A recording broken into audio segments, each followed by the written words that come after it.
Namaste, everyone. Thank you so much for joining this discussion on education. And let me start telling you right at the beginning that this is a field where there is no end to the perfection or to perfecting. We are always perfecting, we are always experimenting, which also means that we, as teachers, students, parents, the larger community, which means everybody in particular, everybody in essence, we are participating in educating ourselves and the newer generation. And it's a process that needs a lot of experimentation. It's always open ended. There are several frameworks, and every framework needs to be revisited, brainstormed about, and tweaked, come up with better frameworks. And that's why there are so many luminaries in the field of education. So today I'm going to talk about a framework, a particular integral education framework that I pieced together with my experience as a student in various institutions, and also from my reading of education and my love for educating. I have been a student of the Pondicherry Ashram School, Sri Aurobindo International Center of Education.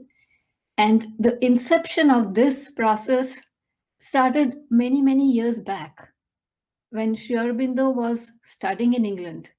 It's his vision, right, that gave this a form to this school, and the various schools that started in Sri Aurobindo's name, trying to follow his vision of education.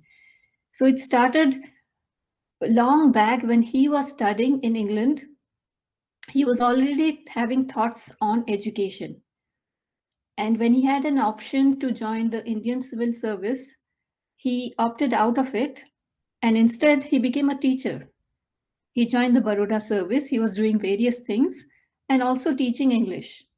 And that's where he got to know firsthand what it means to be under a system, a British system, which is alien from the Indian psyche, to be a colonized nation, to learn from somebody else's system, to believe that that's the greatest thing because it's from what the movement has been called the Enlightenment. So, how can the Enlightenment be a movement of darkness?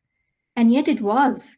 For Indians, Sri Aurobindo says in his writings, when he started talking about education, that the Indian mind was quick and it had this concept that we call jugadu, which is a wonderful word.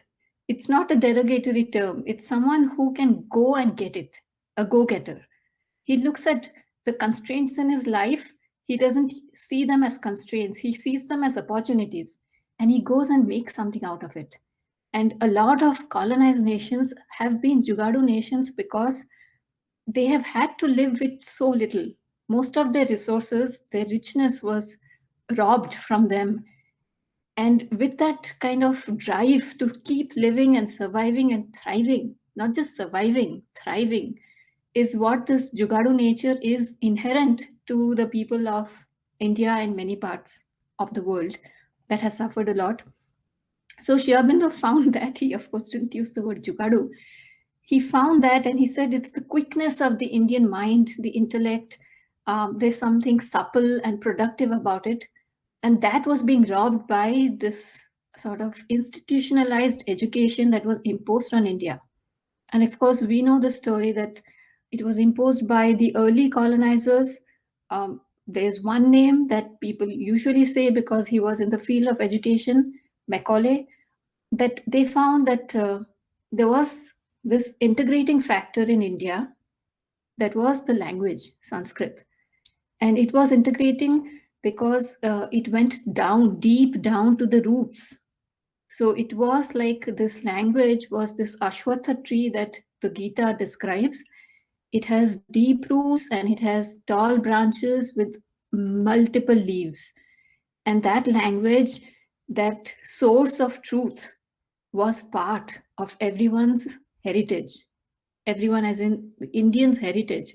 It came out in rituals, it came out in every single milestone in life, from the time the child has the first food, the 6-month ceremony, to the ceremony of the sacred thread, or the ceremony of marriage, the ceremony of a child being born, ceremonies of going to school.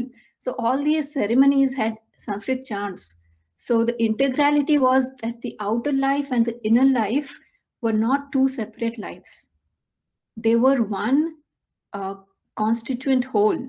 And there was so much diversity in it that there was no question of cutting one out with the other, because they were so closely intertwined. So that principle that was held together, Sanskrit was the glue, and all these chants and the wisdom texts that ran into people's lives, even people who were not wise or educated, it bound them together. And when the British came, they slowly weeded out.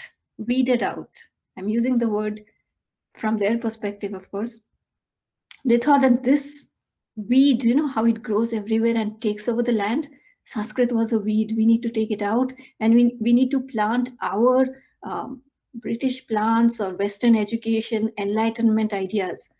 So they took Sanskrit out, and with Sanskrit, they took funding out for the vernaculars, which are all children of this mother language. So the vernaculars were removed, Sanskrit was removed, customs were looked upon as dead rituals. Our wisdom texts were studied with the purpose of denigrating them. And scholarly articles were written to show how poorly constructed the Vedas were.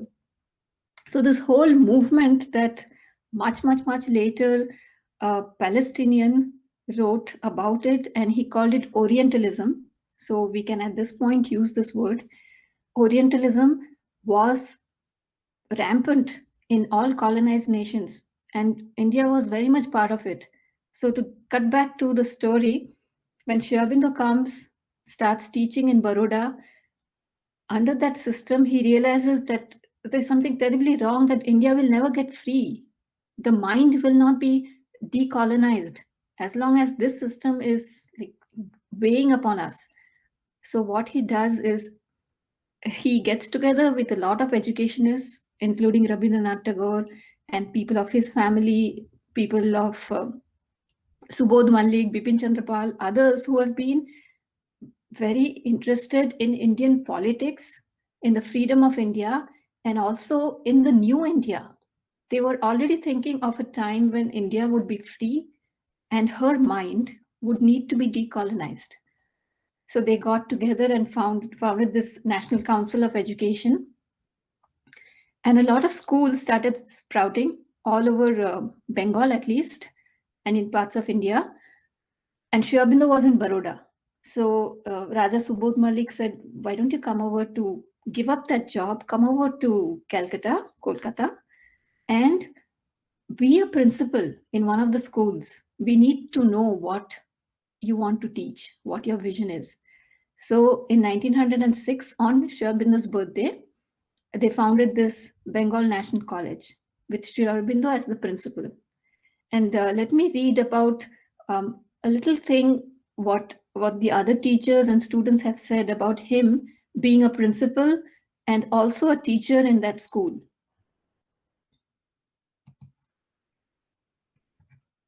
So it's about him. They call him a professor extraordinaire. He used to teach various subjects, not just one subject, and also he was the principal. I'm quoting. When he would lecture in the class, they would hang upon his lips.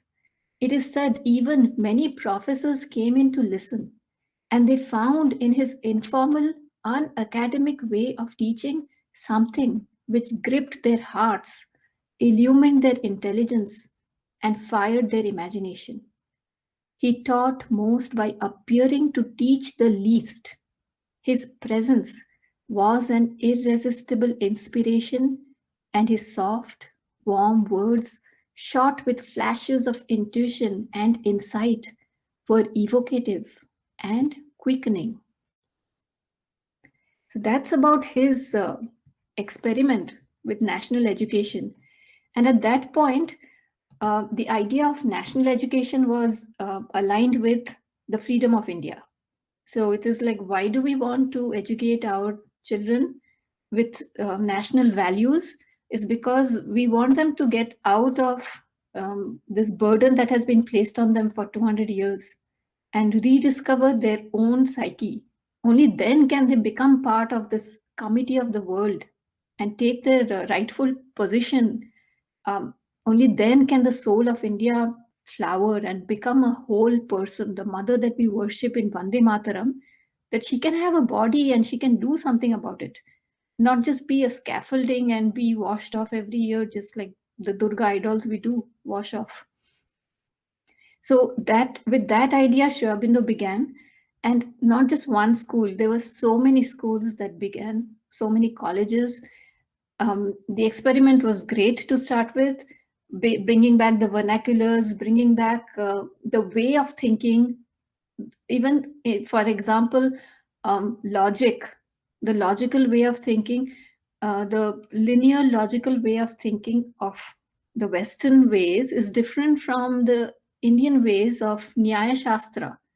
It has a different approach to logic. It is logic, it is not, it doesn't break away, but there are different principles in logic.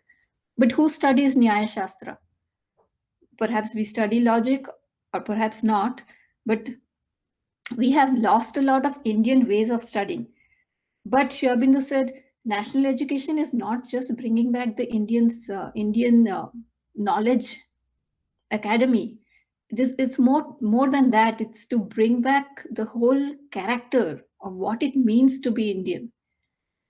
Of course, he couldn't stick on with that because there were sedition charges against him, and then the Alipur bomb case. So in 1 year, he resigned.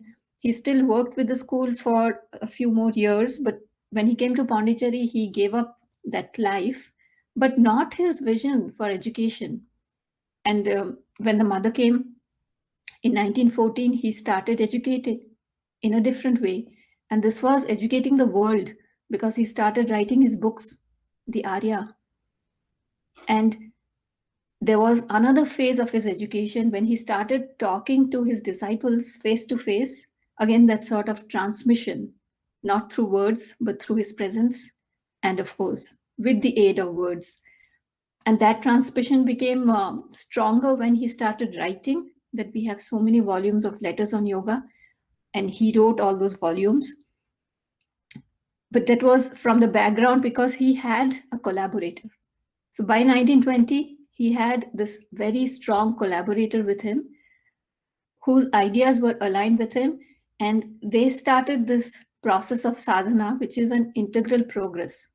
And when you start integral progress, a very big part of integrality is education. So their vision sort of naturally led to the formation of a school, and it became necessary from practical perspectives to start a school because during the Second World War there were a lot of people who were migrating out of northern India, taking refuge in the southern part of India, in Pondicherry in particular, because they were Sri Aurobindo's bhaktas. By then, of course, lots of people knew Sri Aurobindo from his writings and his work as a nationalist. So all these families that came to Pondicherry needed a place for the students. And what's a better place than a school for students? So mother started the school in the name of Sri Aurobindo, 1943. She laid the foundation of this school, SAICE. And now we cut back to the modern age, not the modern age, for in the sense the inception of the school, how it happened, and the dreams and visions that went into it. And how did that vision or those essential principles of education get communicated to the children? So, of course, Sri Aurobindo wrote, and I will read from his writings after a while about his principles of education, three main principles of education. And before that, I'm going to tell you something about the schooling system in SAICE, how that too has progressed, evolved over time. Something that has remained constant is the vision. And how do you communicate a vision to a child from let's say kindergarten to graduation, which is the scope of the school? How do you communicate this vision seamlessly? like almost every day, it's slowly, the child is breathing in this atmosphere. So one of the things that really stand out in the school is every morning the school starts with a meditation.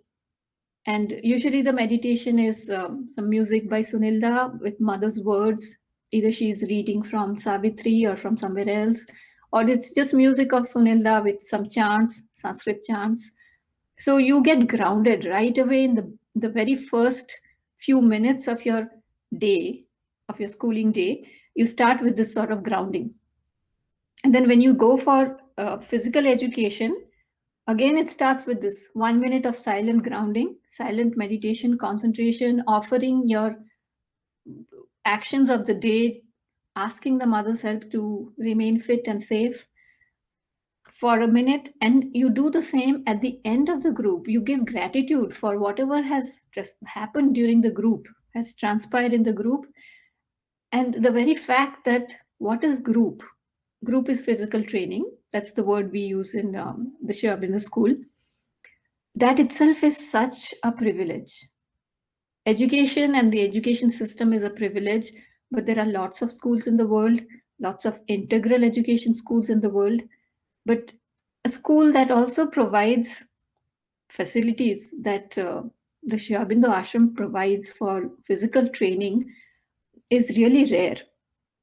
And the kind of coaches, the kind of nest that is provided to the children in the community as a whole. A nest as in really a safe cocoon. The mother uses the word cocoon, like all of you are inside a cocoon because it's I'm protecting you. So that is quite palpable as a student when you grow up in that school. And I hope all the schools that have blossomed from this vision of Sri Aurobindo and the mother, they have created that nest for the children. So these children grow up in that kind of atmosphere, and every time they open a notebook to write something, they are reminded of the vision.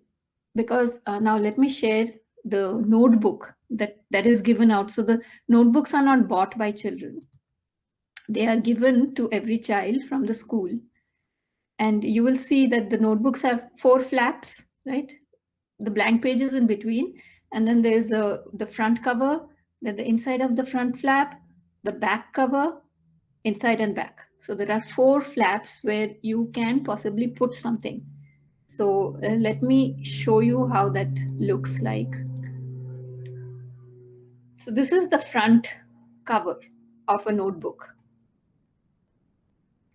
And it has this: the children should be helped to grow up into straightforward, frank, upright, and honorable human beings, ready to develop into divine nature. So that is the vision of the school, of any school, according to Sri Aurobindo, in particular of this school. And then there's the student's prayer, which I will skip. But the important things related to education are 2 passages. One is in the front flap, and then the back flap, there's a passage. They are in French. These 2 passages. So I'm going to read the translation of these. And let me stop sharing meanwhile. The translation of this is,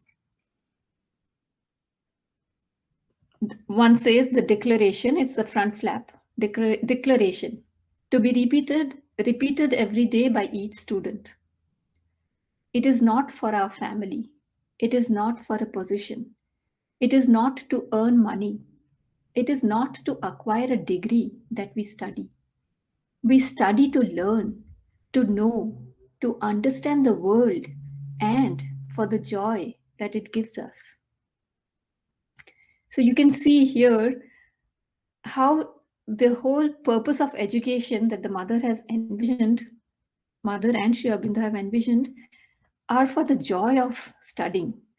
It is not because you need to be a doctor or engineer or find out a way to sustain yourself that you study. Those happen when you have educated yourself well. A wise person has several options to find out means for livelihood. But a person who's not educated, who's unwise, will fail in whatever they do. Even if they're a well-trained engineer, there are many things that will not fit. For example, this person may not know how to interact with subordinates, how to interact with others, how to interact with customers, how to even show gratitude towards the machines they use, because those kind of educational principles were not given to them. So that is like the true education that the school wants to bring out. And one of the important things to know when you are launching yourself into education is that this education doesn't have a goal for you to earn a position or money or for your family, but it is for the joy. So right away you know that it's for the joy of studying that you study. So what happens to certain parents who are needy, and it very much is part of life that you want your child to grow up and support you. So for them, it is a challenge to put these children in such schools whose main aim is to convey something different from a practical necessity, a practical tool. And they can go to schools that teach them how to saw a piece of wood well, but they are in a different kind of school. And all the privileges are given to a child in this school so that they can remove the drudgery or the boredom of learning and replace them with the joy and enthusiasm of this living an integral educational system. So the second thing that I'm going to read, again, Madhu's writing on the back flap.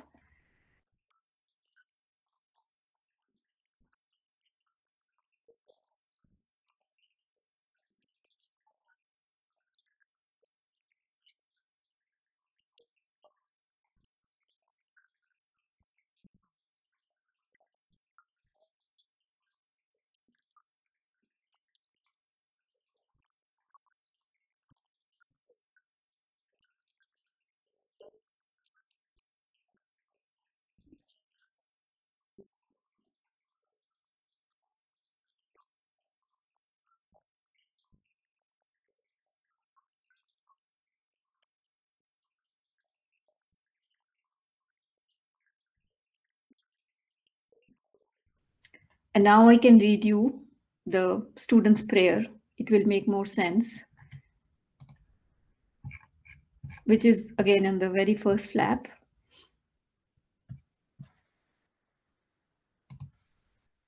In English, it is,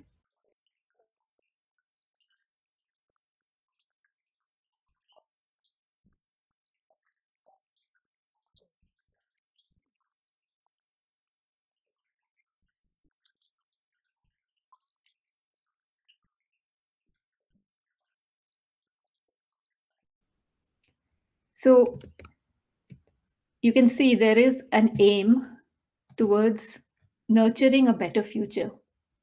So the school's aim is very different from the schools where they teach people to be good citizens or even good contributors to the nation or to the world.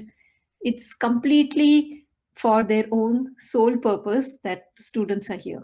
So they have to be helped to become straightforward, honest human beings. And how do you translate these ideals into actual practice in a school? So this is where we'll start getting down into the details of the framework I'm going to propose. So before that, um, I'm asking you to do something, a little exercise, and this is take a pen and paper and just note down. Just you can just make a small line as to the number of times you observe yourself returning to the subject. Like a lecture is difficult to grasp when there isn't much distraction.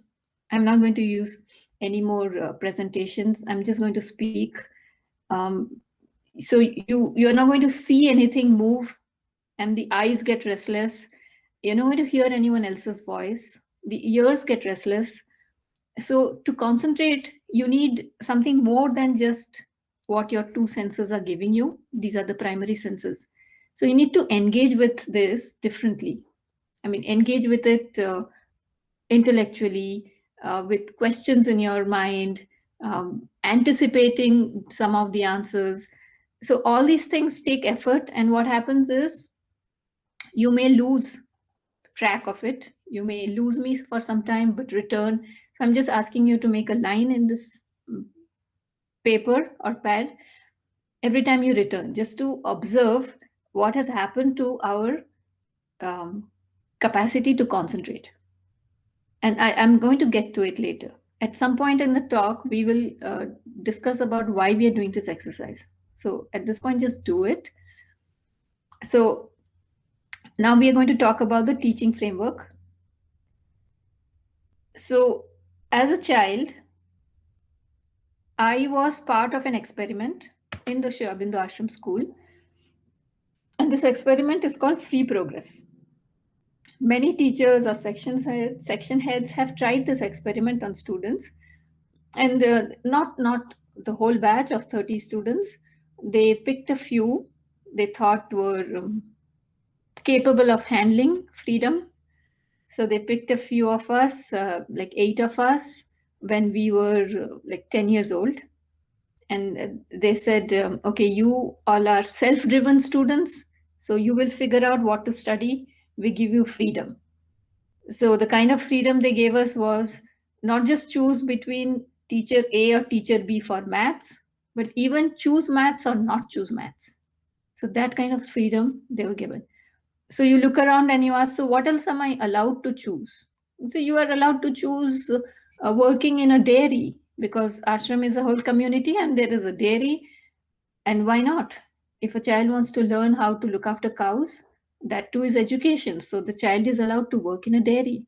And the school will try to make provisions for the child to go from the town to this estate which has a dairy. The school would take care of it if possible. Otherwise, the school would say, okay, dairy is too far, but why don't you learn some other skill? So some of the students said, we want to learn to cook. So now there was this place, the students' kitchen, where they could go and learn to cook. So they did that. Some people went and worked in the mechanical shop, in the atelier department, where they used to repair cars. So they had the opportunity to do these things. And some students said, I want to learn to play chess. So they learned how to play chess. And then they said, okay, I want to continue my chess class. I have learned it, but I want to practice it. So they used to play chess, and they played a lot of chess. And some people said, why chess? I want to do jigsaw puzzles. So they did jigsaw puzzles. So now what happens to a child's brain, when the child's brain is so active and can take in so many new languages? You know, that thing that before the age of 8, a child can learn n number of languages, and it'll just flow in them. And after the age of 8, there is a drastic drop of the learning capacity of languages. And when you're an adult, to learn even a dialect of your own language will take a lot of effort. So what are we doing with this brain that is capable of absorbing such a lot of knowledge, even wisdom? We are just making them play jigsaw puzzles, do jigsaw puzzles, which takes just a tiny bit of motor skills, tiny bit of sensory skills, and very little of intellect. So because you've given the freedom to the child, and the child doesn't know the whole field available to her or him, that he has chosen a small bit to play with. And you say as a teacher that I am experimenting with free progress. I'm going to allow the child to do jigsaw puzzles for as long as he thinks it is okay. And I'm not going to be judgmental about it. Let him play. And maybe at some point he will say, how come my classmates are talking trigonometry and I don't even know what an angle means?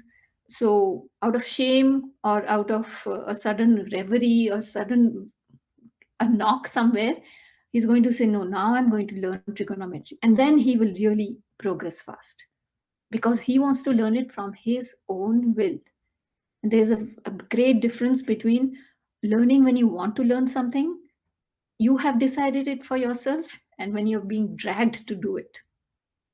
So that was the expectation and the hope that at some point the child will wake up and catch up. But how long are you going to wait for that? As a teacher, how long are you going to wait? So in the olden days, it was a Gurukul, and there was one guru who chose his students. Same system, right? Free progress. Free progress also, the teacher chose some of the students to try this experiment on. And in the Gurukul also, the teacher didn't allow all students to start working with him or living with him. He chose some, and then he knew whom he's choosing, and he taught them as they would have progressed the best. I'm thinking of the story of Satyakama, who was chosen by his teacher, but he wasn't taught in a conventional way, sit with the other students in the classroom and learn the chants. You're supposed to memorize the Vedas. No, Satyakama was told to take a bunch of cows and take them grazing. Every day, he used to take the cows for grazing, and he learned from this bird that came and talked to him, from a bull that talked to him. So he learned from different sources. And that's because the teacher knew this child is capable of learning by himself from different sources.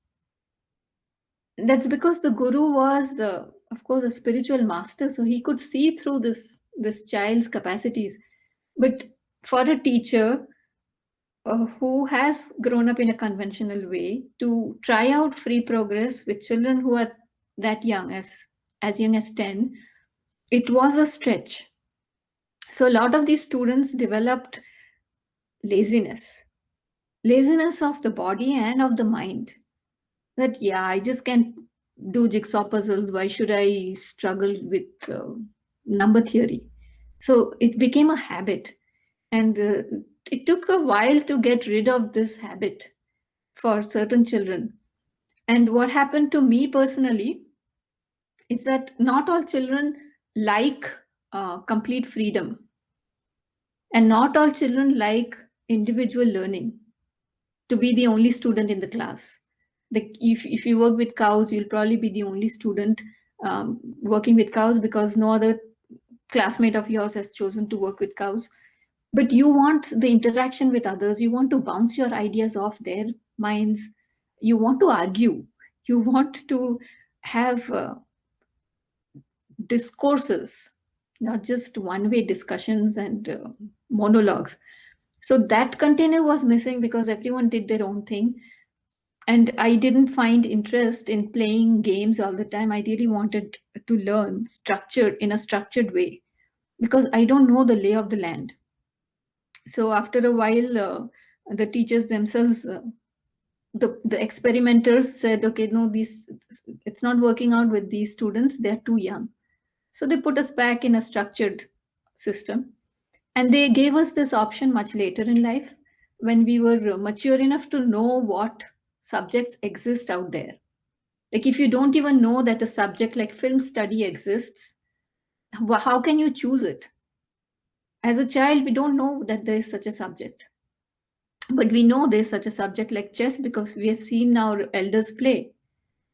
So that's where we missed out on a lot of education that comes with the system.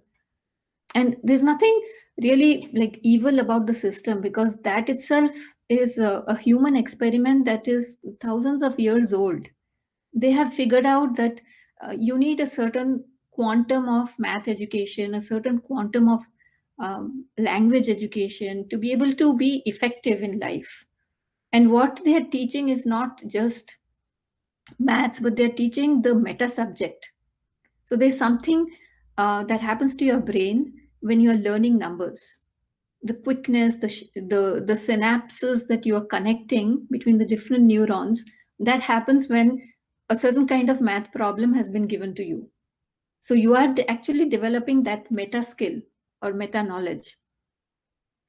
So in the same way, you need all subjects that a curriculum has to develop yourself holistically. But that's not all. It's a small subset of all you need to know.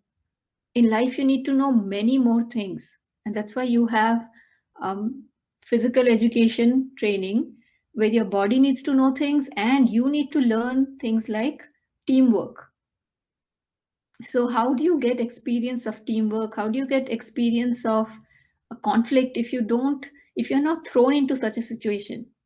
How do you even know that you're a polite speaker if you're not challenged to speak against somebody who has raised their voice, who has lost it, who are getting angry? You won't know your own capacities unless you are faced with challenges. So this framework that I'm proposing has those inbuilt modules. So the very first, it has 3 parts to it. Part 1 is layered teaching. Part 2 is Swadhyaya. And part 3 is group dynamics. So now let's look at each section separately. So layered teaching is you first imagine an education is a pyramid. Everything you need to know about Newton's laws stands in a pyramid. So at first, the very tip of the pyramid is small, right? Smaller than the base. So in the tip, you talk about what is this whole thing about? What are Newton's laws? They are laws of motion. So what is motion? Where does motion sit from all the laws of nature? So you give an idea, a big, broad picture or a bird's eye view of all the laws of nature that exist. The big subjects like thermodynamics, that's a huge subject. Now, motion is a huge subject. Another could be nuclear energy. So you give a whole lay of the land. And then you say, okay, here's the lay of the land, top of the pyramid, and now we swoop down a little. So from this top of the pyramid, this year's subject is Newton's laws. They are laws of motion. There are so many other laws of motion, but we will study Newton's laws. So you've already come down the next level. And then at the next level, you say, okay, Newton's laws there are 3 laws. Now we're going to study the first law. You study the formula of the first law, do problem solving, you get to know it well, right to the foundation. You've gone down the pyramid for one particular item. And then again, you climb up and you say, okay, remember we talked about the fact that Newton's laws, there are 3. So now we'll go to the details of the second law. And then you do that. And then the third law. Then after you finish the third law of Newton, then you say, okay, these are the laws of motion we have studied in this session, in this year, and there are more laws of motion, and Newton's laws themselves have more applications. If you want to study these things further, it will not happen in the class, but you can do it as self-study. This is all the material available. The teacher gives the materials, and the teacher also says, there's a solar science expert who knows how to apply laws of Newton motion for a solar car. So now you can, if you want, connect with this specialist and continue your studies. So what we have done in this whole process is a layered teaching. And why it is important is that you start with the big picture view. So when you give the big picture view to the child as though has a map of the whole land, the land of this thing called laws of nature. And then he knows that now he has to get down into this country called motion, laws of motion. And then a smaller district called Newton's. So what this child has is a big picture view, and the child will also know that, okay, this year I'm going to learn about Newton's laws, and eventually I want to know about all laws of nature. So how do I chart my own progress? So the student, a really motivated, self-driven student, will tell the teacher that I am okay not to dive too deep into Newton's laws, but I want to find out a little bit more about Einstein's laws of motion before I get to know the details of the formulae that he applied, because I don't want to get into too much detail about motion, because my idea is to study fluid dynamics, for example. So it's enough for me to know some of the things about motion, and then I'm going to dive deep into fluid dynamics, because the child knows what he wants. So the first thing the teacher does is first day of school, okay? teacher gets in and says that, okay, here's the map, the big picture view of the whole subject. And from there, the teacher says, this session will study this. And also the teacher gives a timeline that for 3 weeks, we are going to study first law, and next 5 weeks, second law, this, that many experiments. So the whole contents are laid out with milestones. And what are milestones? Milestones are, after we study the first law of nature, we're going to have a summary of what we have learned. We'll recap all that we learned, and we do it with a small test, so that you know, so that I know that you remember what we learned and where you can apply it. So the milestones are also very important for summarizing what has been learned and what the child has captured, grasped. And when we do assessment of the child, the milestones are important because we can gather data from them. And the child knows that even if I have slacked off during the first 2 weeks and the third week, there is a milestone coming up. So I'm going to study for this, do a catch up work and study for it. So by the time the milestone has been reached, I am caught up. I know what it means and I'm ready to take in the next section of the studies. So the other important thing is, it's like when you are reading a book, a non-fiction book, you look at the index, the contents, to get an idea of what this subject matter is dealing with. And then you look, secondly, you look at the number of pages that each chapter has to get an idea of the weightage, like how much weightage has been given to the introduction with respect to a chapter that deals with detail. So you'll see some of the books have huge introductions. Then you know that, okay, the foundation for this subject matter has to be big. So it has a huge introduction. And the subjects fall in place once you have that foundational introduction at your command. So in the same way, this thing that the map that the teacher presents, now you can call it a project plan or a course plan or a program, helps the student navigate from it or even take deviations, work something out, get a good picture. So the example I took was physics. Now imagine if you had been given this big picture of the wisdom figures of Indian philosophy.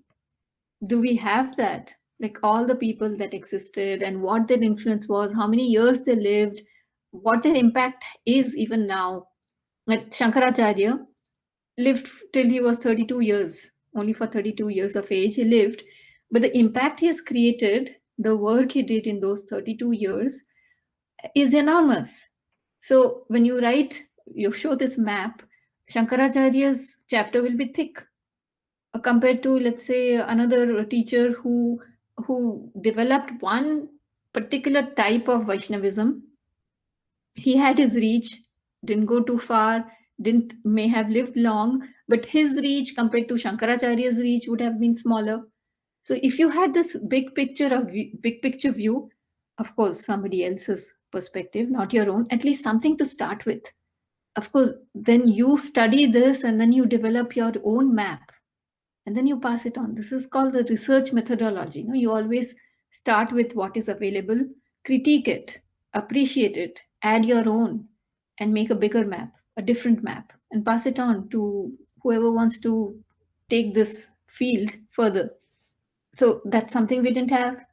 I didn't have, at least. I don't know if your schools had it.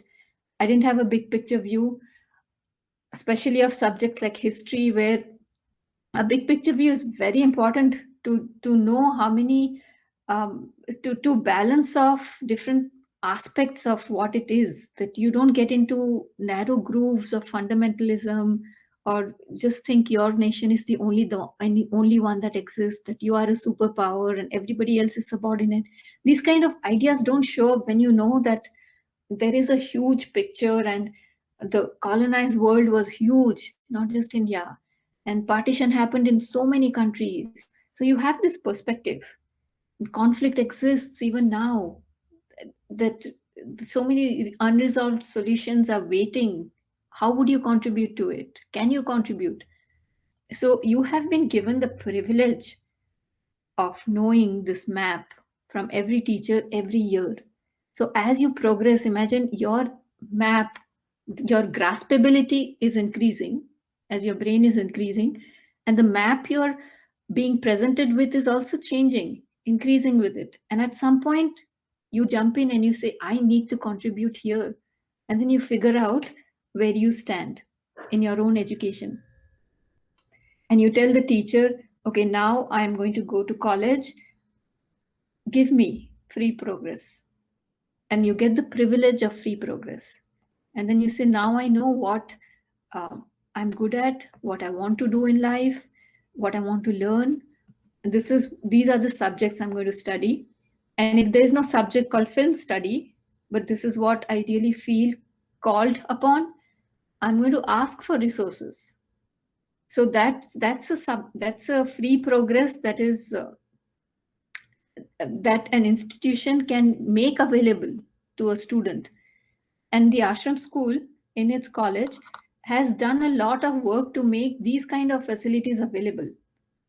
Of course, it's a community, so the school is not just the buildings and the teachers.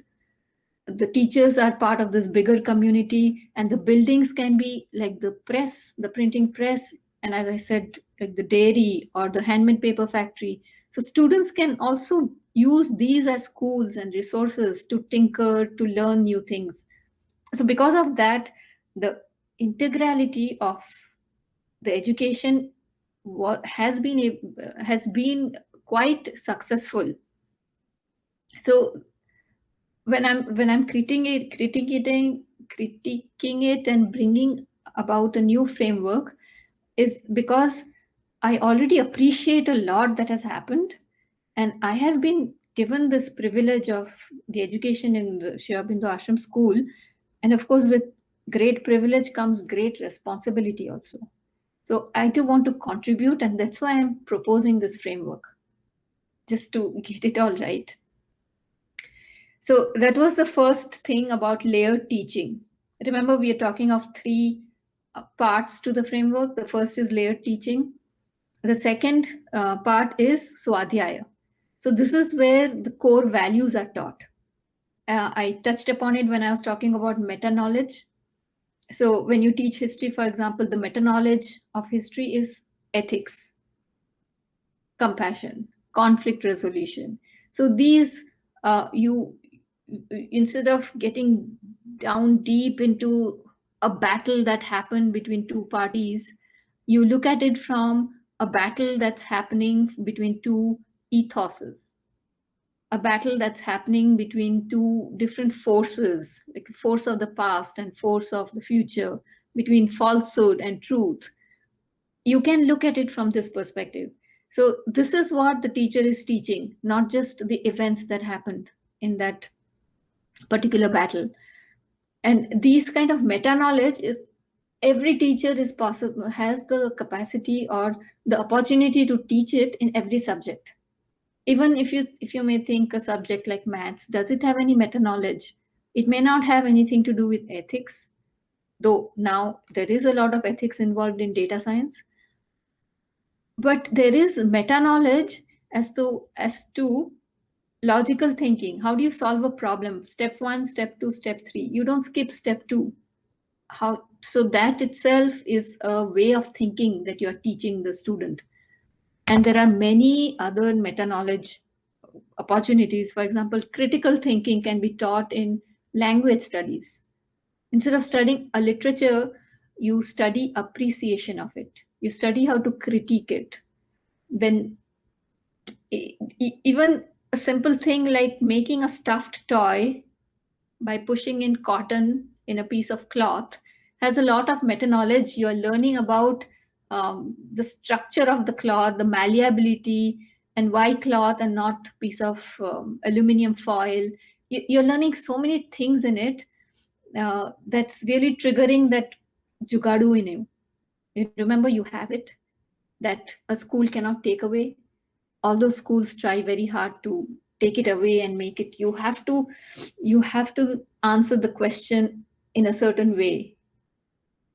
That's the school, or a very institutionalized school will say that this is the right answer. Whereas most of the questions asked in life don't have a right answer. So how come a school teaches you the right answer? The school could say, okay, this is the answer that most people are biased towards. But the very fact that an answer, a question can have several answers, is a meta knowledge that is not given to you. You have to figure it out the hard way. Sometimes you have to figure it out by scoring zero because you had the other answer that the teacher didn't like or the system didn't like. But it is an answer and it works. So this integral education system teaches you that there is this thing called meta knowledge. It is flexible. It teaches you so many things that at the end of it, you're ready for Swadhyaya. And that's the goal. Swadhyaya is you teach yourself. You don't need a teacher. You don't need books. You don't need a system. Things are within, and you experience in life, and you put things in place that you put 1 + 1 is 2 without the help of somebody else telling you that this is what it is. Take it as an axiom. Don't take it as an axiom. Work it out. And the third part of this whole framework is called group dynamics. It's very important for learning how to interact with people, how to talk well, how to resolve conflicts, how to listen, the capacity to listen to their problems, the capacity to walk in their shoes, not enough to wear their shoes and stand where they are, but to walk in their shoes, to experience what they experience, to struggle with them. All these capacities, hard capacities, they come in group dynamics. And a big part of education that was missing in my time, perhaps is in many places, is we didn't have enough presentations that we did with peers or to peers. So we didn't get feedback from peers. We got feedback from teachers in a notebook where we didn't verbally express ourselves. We didn't have real-time interactions. We didn't read faces. It's not enough to just listen to someone's voice. It's also important to read secondary signals that the face is giving, the lines in the face, the gestures are giving different signals. We didn't read all that. So we missed out a lot on communication. And a lot of problems of humanity are problems of communication. Of course, Sri Aurobindo says most problems of existence are problems of harmony. How do you develop harmony if you don't do things together? And this group dynamic thing is not just restricted to students' group dynamics. It's that the teachers also need a platform to come together, to bounce off ideas with each other, and to tell each other, this thing worked with this group of students, but this didn't work. Where am I going wrong? Or shall we try something new? To even discuss these things, to cross teach each other or cross pollinate ideas. Teachers need a group, and it'll be great if the group of teachers can also be expanded to group of parents, a group of community members who are helping students, because a student is part of a community. And the student goes to a grocery shop to buy something, and the person who's selling to this child really treats the child like a subordinate, or like in a very demeaning way. That's part of the child's education. So the child may repeat this pattern when he or she sees or thinks somebody is subordinate. She may give that kind of treatment back to this subordinate, and it has happened because this community member wasn't part of this overall integral education framework of coming together, figuring out what is good, what is a good way of interaction, what is compassion, what leads to collective thriving. Because we are not just doing individual yoga, right? It's collective yoga, and being together in a community is doing the sadhana together. So that's the third part of the framework. And to tie it back to Sri Aurobindo's vision of education, as I had mentioned, he had three um, principles of education. So let me read them out, and then we can talk about how this framework addresses or not Sri Aurobindo's principles. Sri Aurobindo says, the first principle of true teaching is that nothing can be taught. The teacher is not an instructor or taskmaster. He is a helper and guide. His business is to suggest and not to impose. He does not actually train the pupil's mind. He only shows him how to perfect his instruments of knowledge and helps and encourages him in the process. He does not impart knowledge to him. He shows him how to acquire knowledge for himself. So this principle ties in with the principle of Swadhyaya, how you teach the child to take responsibility of his own education. Sri Aurobindo's second principle is that the mind has to be consulted in its own growth. Every man has in him something divine, something his own, a chance of strength and perfection in however small a sphere which God offers him to take or refuse. The task is to find, develop it, use it. The chief aim of education should be to help the growing soul to draw out that in itself which is best and make it perfect for a noble use. So this is where the teacher gives freedom to the child to make his or her own program, course plan. And Sri Aurobindo addressed it in the national education system by saying that you consult the person who's being educated, the pupil. And this pupil is an Indian pupil. Why would you impose a Western education system on an Indian pupil? So that was his way of doing it. And there is a third principle. Sri Aurobindo's third principle is to work from the near to the far, from that which is to that which shall be.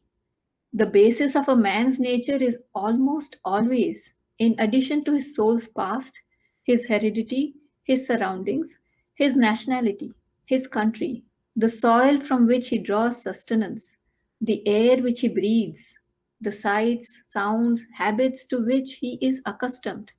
They mold him not the less powerfully because insensibly. From that, then we must begin.